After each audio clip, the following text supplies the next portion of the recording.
Thank you so much for your kind attendance at these morning studies. It's really encouraging to see you. I'm delighted to have received the invitation to come to speak at Bethel Camp, and it's a great honor for me to be here to connect with friends.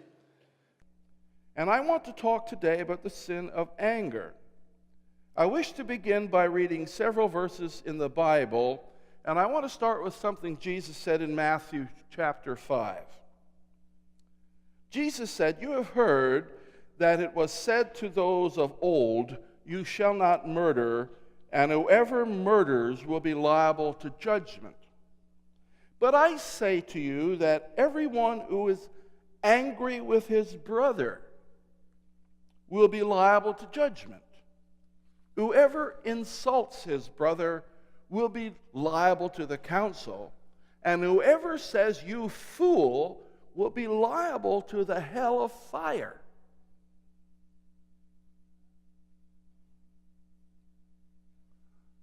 I had two brothers. We didn't always get along with each other. I had two brothers, my sister had three, and sometimes we would fight. I never called my brother "you fool." We were so scared of that verse. And here is this statement: whoever says "you fool" will be liable to the hell of fire. So if you are offering your gift at the altar and remember that your brother has something against you, leave your gift there before the altar and go. Be reconciled to your brother and then come and offer your gift. And these are the words of Jesus. And then in Galatians chapter 5, Paul lists a whole category of sins. Now, the works of the flesh are evident: sexual immorality, impurity, sensuality, idolatry, sorcery, enmity, strife, jealousy, fits of anger, rivalries, dissensions, divisions, envy, drunkenness, orgies, and things like these. It wasn't an exhaustive list.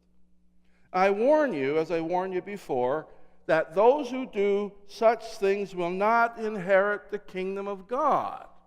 Wow. I can't lose it. I can't be angry and dismiss it, that I lost it, and expect to make it in the kingdom.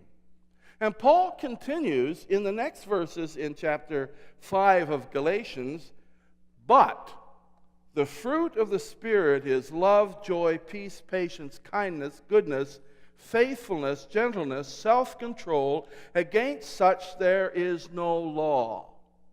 There are no limits on how kind you can be.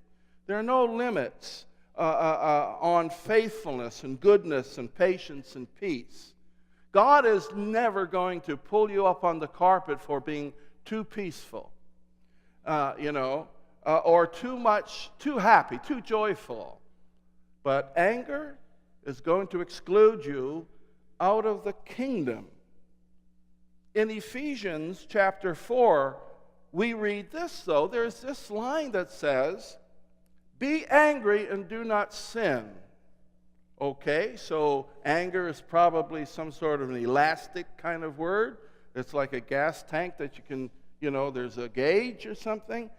Be angry and do not sin. Do not let the sun go down on your anger, and give no opportunity to the devil. Notice the connection: anger, opportunity to the devil, right there in Ephesians 4. Did you notice that? The devil sees our anger as an opportunity to gain a foothold in our life. And we are challenged in Colossians 3 and 8, "But now you must put them all away."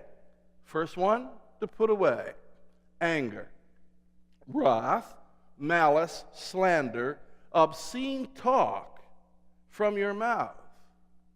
Man, wow.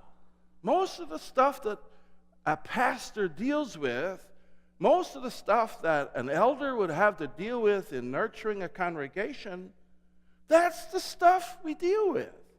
People who are anger, wrathful, malice, and slander, and obscene talk. We're to put those things away and put on, as God's chosen ones, holy and beloved, compassionate hearts. That's what's in your closet. That's what you should get up in the morning, and after you have shaved and showered, and after you have gotten all ready, and you've got your face on, sisters, what you do, you go over to the closet and you pull out compassionate hearts. You pull out kindness and humility and meekness and patience, bearing with one another. And if one has a complaint against another, forgiving each other as the Lord has forgiven you, so you must forgive.